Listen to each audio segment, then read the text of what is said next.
శ్రీ గురుభ్యో నమః.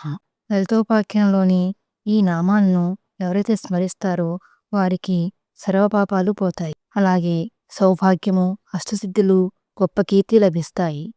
సింహాసనే శ్రీలలిత మహారాజ్ఞీ పరాంకుశ చాపినీ త్రిపురా చైవ మహాత్రిపుర సుందరీ సుందరీ చక్రనాథా చ సామ్రాజ్ఞీ చక్రిణీ తథా చక్రేశ్వరీ మహాదేవి కామేశీ పరమేశ్వరీ కామరాజప్రియా కామకోటికా చక్రవర్తిని మహావిద్యా శివానంగవల్లభా సర్వపాటల కులనాథాంనాయనాథ సర్వాంనాయ నివాసిని శృంగారనాయికా చేతి పంచవింశతినామభిః స్తువంతి యే మహాభాగాం లలితాం పరమేశ్వరీం తే ప్రాప్నువంతి సౌభాగ్యం అష్టో సిద్ధిర్మహద్యశః.